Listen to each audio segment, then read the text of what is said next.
Mi chiamo Giovanni. Sono Ginevra. Sei Forse? Sono Linda. Siamo Irene. Alors moi c'est Idaya. I'm Elena.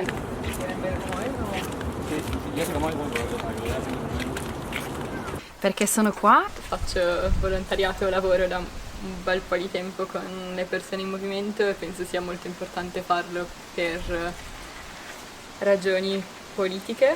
Avevo bisogno di capire più da vicino che cosa stessero provando, che cosa provano ogni giorno,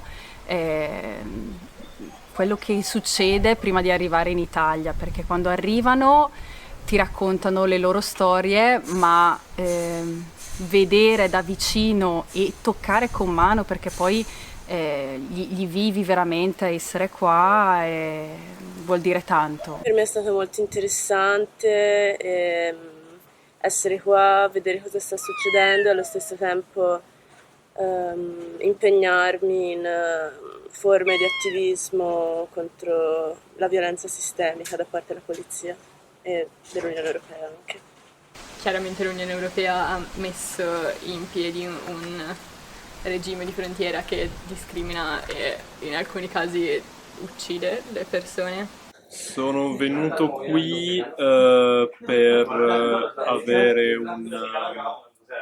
un vero quadro diretto della situazione sul confine sul confine europeo tra la Bosnia e la Croazia. Quand j'étais au lycée, il y avait quelqu'un qui était dans mon lycée c'était un migrant et on lui avait refusé le droit à l'asile.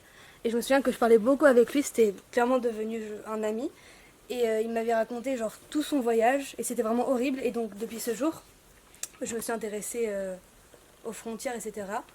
Et je me suis dit que vu que j'avais un mois de libre, je pouvais le faire. Et d'ailleurs, juste un mois avant, je suis partie dans le nord de la France pour le faire pour l'école. Mais ce mois-ci en Bosnie, c'est vraiment pour moi. Donc, voilà.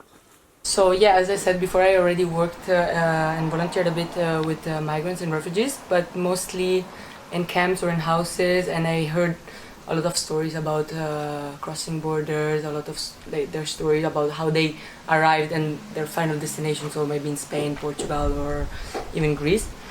But I never could experience maybe to really have this contact on a border regions.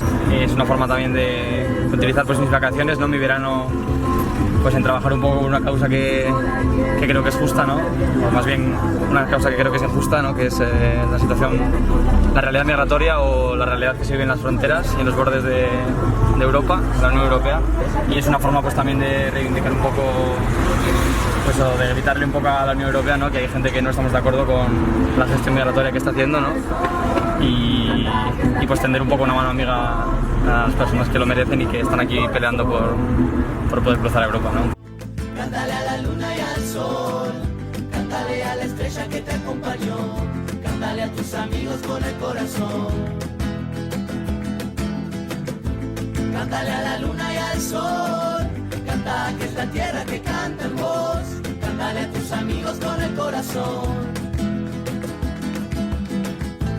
Yo no sé por qué a veces me pierdo, los ojos se me dan vuelta y me